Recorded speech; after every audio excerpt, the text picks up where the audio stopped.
Last time we were talking about the Maha Sutra.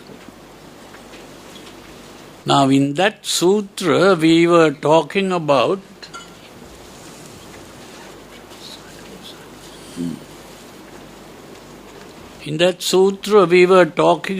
the Buddha. And where the Buddha is introducing himself.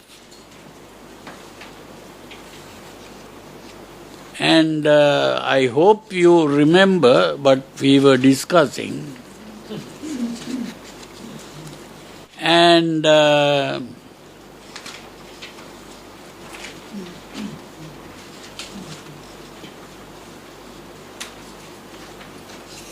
so in that he was talking about many of the psychic powers that the Buddha had. So what that means is that the Buddha was not an ordinary person. And we also said that the Buddha was not just a philosopher. When you say a person is a philosopher, we are talking about a person who is just using his brain to think about certain subjects and then begin to talk about that. These are opinions. So the Buddha is not a person like that. These people are called armchair philosophers. That means they sit on an armchair and think and then write down certain ideas. So the Buddha was not just an armchair philosopher like that. And what he pointed out was that he gained certain psychic powers that ordinary people don't have. And it is through these special psychic powers that he was able to know about the world and even describe the world in various ways. So whatever he said was not based on just thinking and reasoning.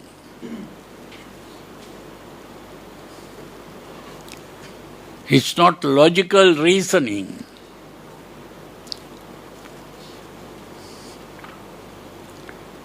Now today we are talking about the Buddha again. When a certain person comes to the Buddha and asks the Buddha, I have heard that you are an all-enlightened person who knows everything.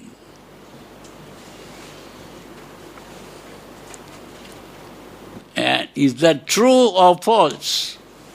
That was his question. And then, of course, the Buddha answers in a short way.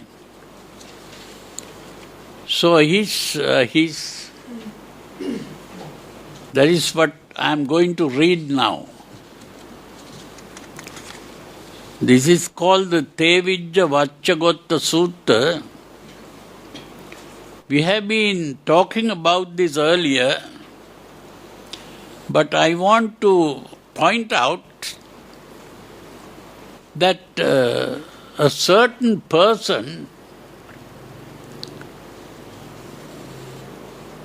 talks about the Buddha, and not only talks about the Buddha, he begins to understand certain things about the Buddha and his teaching, the Dhamma. And then he begins to practice that teaching. And after practicing, ultimately he becomes a fully developed disciple of the Buddha. That is, he becomes what is called an arahant. So, that means we are going to talk about several meetings with the Buddha, that same person. So the first meeting is this that we are talking about. So I read the sutra here. Thus have I heard, on one occasion the Blessed One was living at Vesali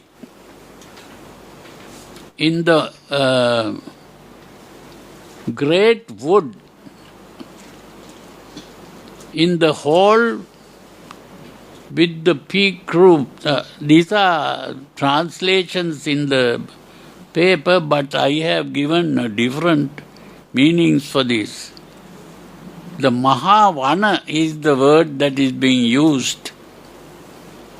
So it's put as great wood. It's a great forest there.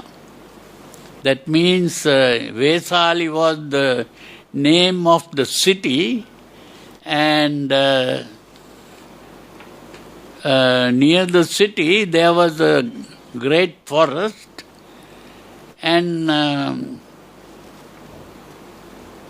in that forest there was a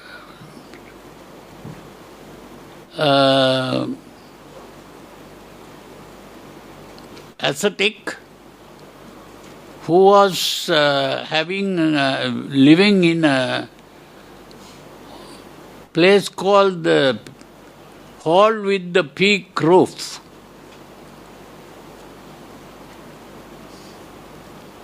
And now on that occasion the wanderer Vacchagotta was staying in the wanderer's park of the single white lotus mango tree. These are just their translations. But the important thing is, it was these ascetics, they were not having any houses. So they were people who have renounced the household life. And in India at that time, there were places that were made for people who, like beggars who don't have a house, but they have built small houses-like places for them to stay for a short while, and then that person will go to another place. They won't stay in one place. That was the custom. Even when I was small, even in Sri Lanka we had things like that. Places for these beggars and other homeless people, for them to stay for a short while. They stay and then they go to another place, and these are some customs in ancient times. So this person who was living there, then when it was morning, the Blessed One, dressed and taking his bowl and outer robe, went to Vesali for alms. Now the Buddha also was living like an ascetic. That means he was also a homeless person. That means there was no home for him to live. And he also used to stay for a short while in one place, sometimes sitting under a tree or sleeping, even lying down under a tree, and then not even in a house. That's how the Buddha and even his disciples lived those days. They didn't have these temples. This is also a modern thing. That's why they are called homeless people. They don't have a home. And this is why the lay people are called householders. That means they have a house. All the lay people, they have a house. And they have a family. The man will have a wife, and the wife will have a husband, and then there will be children, and so they have a house to live. And also they may be having jobs to do and earn money and that sort of thing. But person who lives homeless life, they don't have houses like that. And they were living sometimes under trees and living in forests. That's how they lived. So this Vacchagotta was also a person who was living like that. He didn't have a proper house. So when the Buddha, who also lives like that, he was for a short while living near Vesali. Vesali was the city. And then this Vacchagotta was also living there. Then the Blessed One went to the wanderer Vacchagotta in the wanderer's park of the single white lotus mango tree. The wanderer Vacchagotta saw the Blessed One coming in a distance and said to him, "Let the Blessed One come. Venerable Sir, welcome to the Blessed One. It is long since the Blessed One be seated. This seat is ready." The Blessed One sat down on the seat made ready, and the wanderer Vacchagotta took a low seat, sat down at one side, and said to the Blessed One, "Venerable Sir, I have heard this. The recluse Gautama claims to be omniscient and all-knowing, to have complete knowledge and vision. Thus, whether I am walking or standing or sleeping or awake, knowledge and vision are continuously and uninterruptedly present to me. Venerable Sir, do those who speak thus say what has been said by the Blessed One and not misrepresent him with what is contrary to fact? Do they explain in accordance with the Dhamma in such a way that nothing which provides a ground for censure can be legitimately deduced from their assertion?" That means, are they telling the truth or not? So the Buddha answers, "Vaccha, those who say thus do not say what has been said by me, but misrepresent me with what is untrue and contrary to fact.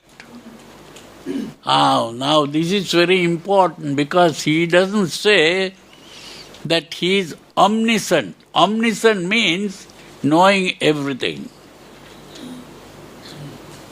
He doesn't say he knows everything.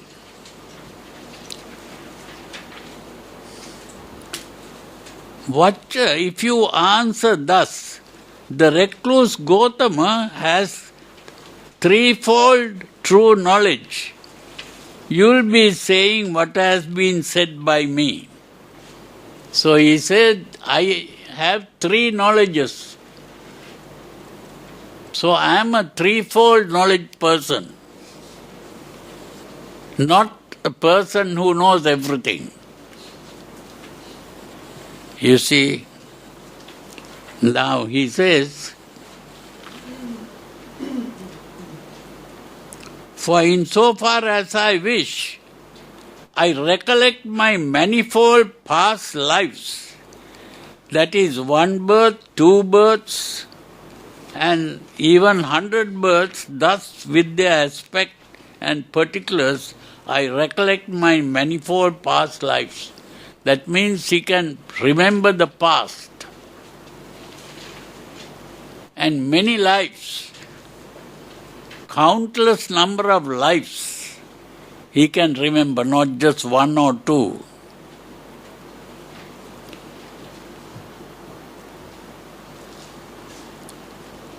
Then, and insofar as I wish, with the divine eye, which is purified and surpasses the human, I see beings passing away and reappearing inferior and superior, fair and ugly, fortunate and unfortunate, and I understand how beings pass in accordance with their actions. He is not only able to recall his past lives, he is also able to see when a person dies, how that person is reborn in another place. He could see that. It is like a person who is at the door can see how some person in this room will go through the door and go to the outside where it's. So it's like that. He can see how a person who dies here is reborn in another place. So he has this ability to see, which normal people can't do. Then he says, and insofar as I wish, with the divine eye, which is purified and surpasses the human, I see beings. There is the superior.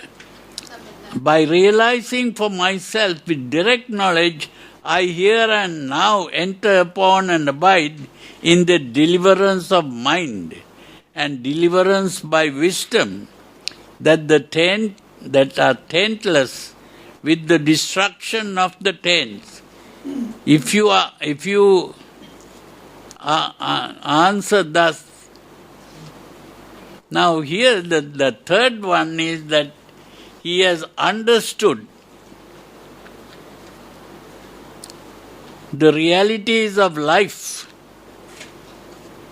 and destroyed all the fetters that tie people to the wrong way of thinking and doing things. So he has been fully purified, free of these emotions that tie people to various things. If you answer thus, the recluse Gautama has the threefold knowledge, you will be saying what has been said by me, and I will not misrepresent me with what is contrary to fact. You will explain in accordance with the Dhamma in such a way that nothing which provides the ground for censure can be legitimately deduced from your assertion. When this was said, the wanderer Vacchagotta asked the Blessed One, Master Gotama, is there any householder who, without abandoning the fetter of the householdership on the dissolution of the body, has made an end of suffering? Now that is a very important thing. He is asking whether householders, now householders are people like you all. You are all householders. Whether any of the householders who listen to the Buddha, has any one of those householders, without leaving the house, without giving up the household life and going into meditation, has any one of those people been able to gain freedom from all suffering and attain the highest and supreme bliss of nirvana? That's what is asked. So the Buddha says, Vaccha, there is no householder who, without abandoning the fetter of the householdship on the dissolution of the body, has made an end of suffering. No householder has been able, without giving up that household life. It was impossible for a householder to enter that state called nirvana. Now that is the important thing for you to understand.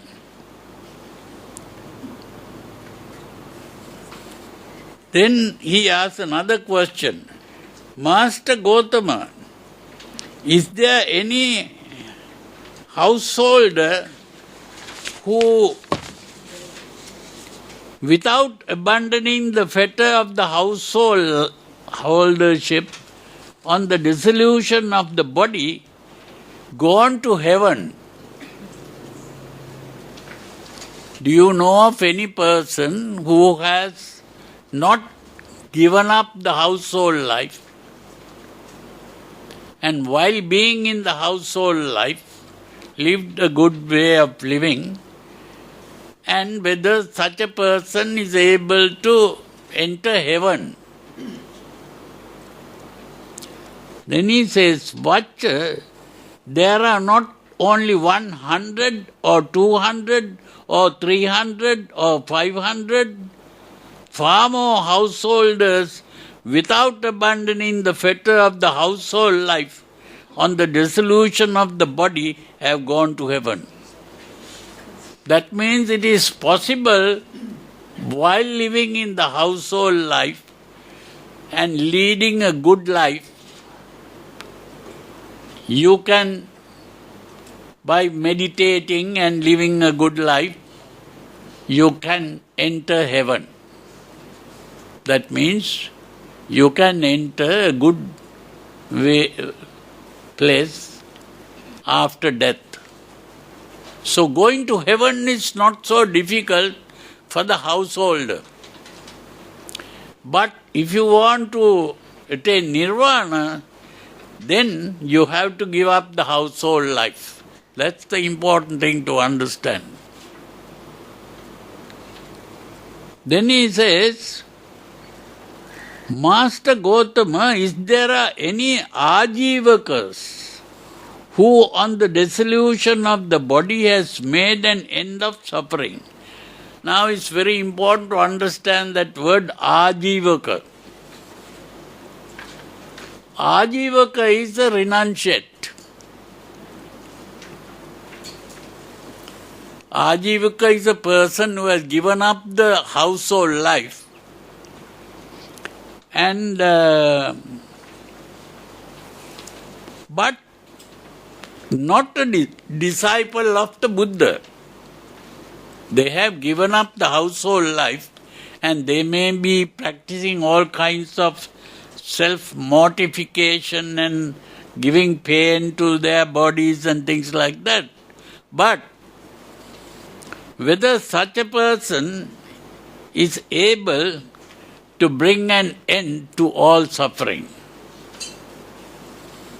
How the Buddha says, there is no ajivaka who on the dissolution of the body has made an end of suffering. Just by giving up the household life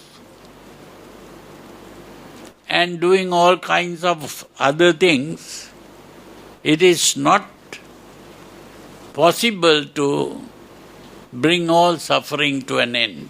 That is what he said. There's the other one. Then he asks, Master Gautama, is there any ajivaka who on the dissolution of the body who has gone to heaven? He asks whether any of those ajivakas who are given up the household life, whether such a person can go to heaven.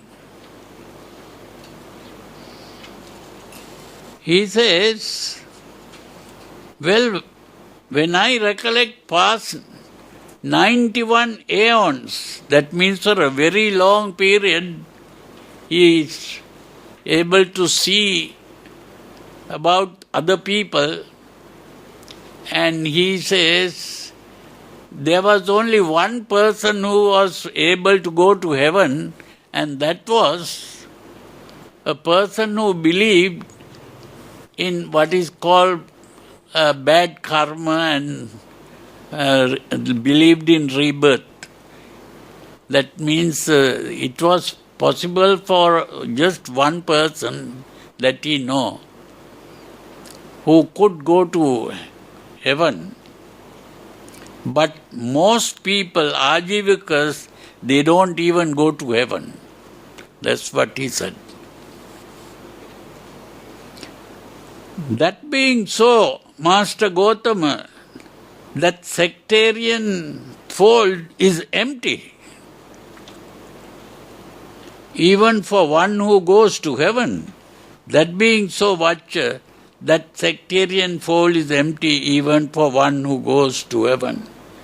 So that means that people who give up the household life, just by giving up the household life, you cannot enter heaven. It is necessary to live according to the precepts and observe the precepts. That's the main thing there. That the sila has to be well practiced. So if you practice the sila, even if you are in the household life, if you practice well, you can go to heaven. That's the main thing. But even if you give up the household life, just by giving up the household life, you can't go to heaven. You have to live a good life. The sila is very important. That's what it means. So that was what the Blessed One said, and the wanderer Vacchagotta was satisfied and delighted in the Blessed One's words. So in this occasion, Vacchagotta was asking questions and trying to understand about the Buddha and what are the possibilities for himself and others who live a household life, or those who give up the household life. What are the things that they can expect? So he listened to this and he was satisfied and he went away. But the important thing is that there is another instance that he comes again to the Buddha and asks a different question. Now that question we will be discussing next time. Which sutra is that, Bhante? That is the Aggi-vacchagotta Sutra. The Aggi-vacchagotta Sutra. So, you are going to learn these things gradually. Because if you take everything at once, you will not remember these things properly and understand it properly.